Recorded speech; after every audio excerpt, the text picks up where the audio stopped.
Subscribe कीजिए नदाशा हार्दिक channel को और प्रेस कीजिए इस बेल आइकन को, उससे आपको सबसे पहले मेरी न्यूज मिलती रहे।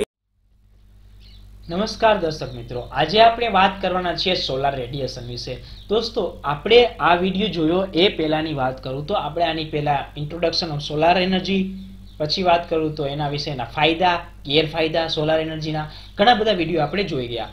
પણ હવે આજે આપણે જે ટોપિક છે સોલાર રેડિયેશન વિશે છે। સોલાર રેડિયેશન થશે તો જ આગળની પ્રક્રિયા બધી થશે, તો એના વિશે આપણે ચર્ચા કરી લઈએ। તો સોલાર રેડિયેશનમાં વાત કરું દોસ્તો, સૌથી પહેલા તો આપણી પાસે સૂર્ય છે। સૂર્યની વાત કરું તો સૂર્ય ઉર્જા છે આપણે ઘણી માત્રામાં મળે છે।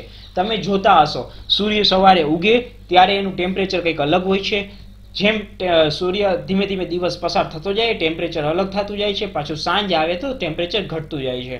તો આ સૂર્ય, તમને એવું લાગતું હશે કે સૂર્યમાંથી જે પ્રકાશ આપણે મળે છે એનું વધુ ઓછું પ્રમાણ થતું હશે, તો એ ખોટી વાત છે। સૂર્ય હંમેશા એક જ સરખો પ્રકાશ આપણે આપે છે, પણ આપણી પૃથ્વી ફરે છે એના પ્રકારની ટેમ્પરેચર અને એની પરિસ્થિતિનો પ્રકાશ આપણે ઓછો વધતો થાય છે।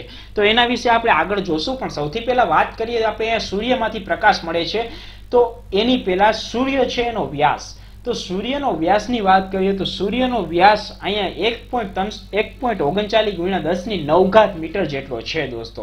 તો આ સૂર્યનો વ્યાસ થઈ ગયો। જો આટલા મોટા કદનો સૂર્ય હોય તો હવે એમાં જે એનર્જી પ્રોડ્યુસ થાય એ પણ અનલિમિટેડ સોર્સ છે દોસ્તો।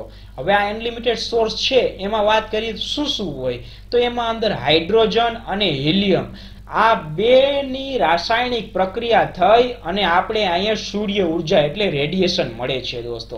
હવે આ રેડિયેશન મળે છે, અનલિમિટેડ એનર્જી પ્રોડ્યુસ થાય છે।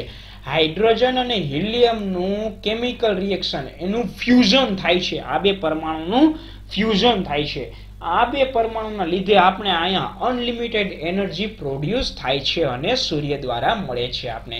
હવે આગળ ચર્ચા કરીએ તો સૂર્ય જેમાં હાઇડ્રોજન અને હિલિયમના લીધે અહીંયા જે ટેમ્પરેચર ઉત્પન્ન થાય છે એમાં સૂર્યનું કોર ટેમ્પરેચર એટલે કે સૂર્યના અંદરના ભાગનું ટેમ્પરેચર 156 × 10⁵ કેલ્વિન જેટલું છે। પણ સૂર્યની સરફેસ સપાટી પર એનું ટેમ્પરેચર આપણે જોઈએ ને તો 5800 કેલ્વિન જેટલું છે દોસ્તો।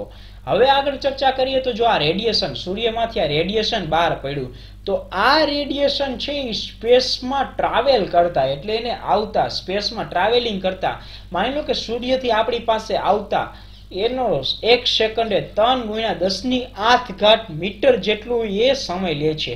આપણે કહીએ ને કે 1 કિલોમીટર કાપતા કેટલો સમય લાગે, તો આને અહીંયા 3 × 10⁸ મીટર જેટલો સમય કાપતા 1 સેકન્ડ લાગે। તો વિચાર કરો એ રેડિયેશન કેટલી સ્પીડમાં ટ્રાવેલિંગ કરતું હશે દોસ્તો। તો એ પ્રકાશ વેવ થઈ ગયો, આપણો પ્રકાશની સ્પીડ થઈ ગઈ દોસ્તો। આપણે એને પ્રકાશની સ્પીડ તરીકે આપણે ઓળખીએ છીએ। હવે આગળ વાત કરીએ તો ફોટોન એનર્જી। જો આ રેડિયેશન છે ને એ ફોટોન એનર્જીના રૂપમાં હોય છે, તો એ ફોટોન એનર્જીમાંથી આપણે અહીંયા હીટ એનર્જી, કેમિકલ એનર્જી અને ઇલેક્ટ્રિકલ એનર્જી જેવી વિવિધ એનર્જીઓમાં આપણે અહીંયા મળે છે। કેવી રીતે મળે, તો જો વાત કરું તો ફોટોન એનર્જી છે એ આપણા સૂર્ય એટલે જમીન પર પડે અને એને ઉષ્માનું શોષણ થાય અને જે ઉષ્મા શક્તિ મળે એ આપણી થઈ ગઈ હીટ એનર્જી।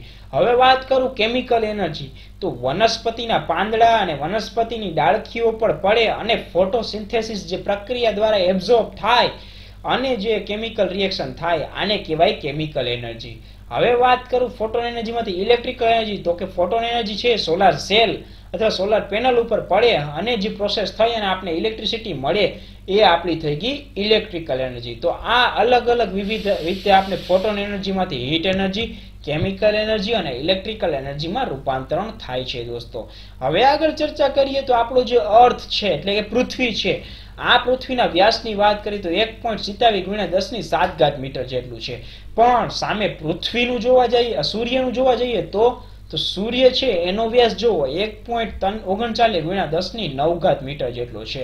એટલે પૃથ્વીના વ્યાસ એટલે પૃથ્વીનું કદ છે એના પ્રમાણમાં સૂર્યનું કદ ઘણું મોટા પ્રમાણમાં છે દોસ્તો। હવે આગળ ચર્ચા કરીએ તો ડિસ્ટન્સ બિટવીન સન એન્ડ અર્થ એટલે કે 1.495 × 10⁻11 મીટર જેટલું છે। બંને વચ્ચેનું ડિસ્ટન્સ એટલે અંતર આટલું છે। The extensive radiation is emitted from the sun, but only a small part of it comes to Earth. એટલે કે દોસ્તો સૂર્યમાંથી ઘણી માત્રામાં અહીંયા રેડિયેશન પ્રોડ્યુસ થાય છે, પણ આપણી પૃથ્વી પાસે એ રેડિયેશનનો નાનામાં નાનો ભાગ આપણી પાસે આવે છે, બાકીનો બધો ભાગ આપણા સ્પેસમાં એટલે અવકાશમાં વયો જાય છે, આપણે એનો ઉપયોગ કરી શકતા નથી દોસ્તો। હવે આગળ ચર્ચા કરીએ તો જો આમાં મેં ઘણા ટોપિક છે, આ ટોપિક્સના પોઈન્ટ છે એના વિશે મેં ડિસ્ટન્સમાં લખી દીધું છે, તમે એને ચાહો તો લખી શકો છો।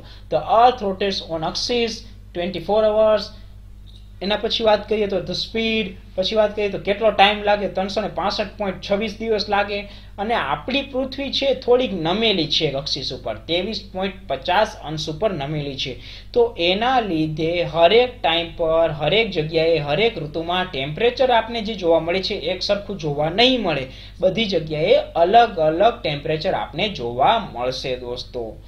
જો તમને મારો વિડીયો સારો લાગ્યો હોય તો લાઈક કરો, મારી ચેનલ નંદા હાર્દિકને સબસ્ક્રાઇબ કરો અને તમારા દોસ્તો સાથે આ વિડીયોને શેર કરવાનું ભૂલતા નહીં દોસ્તો।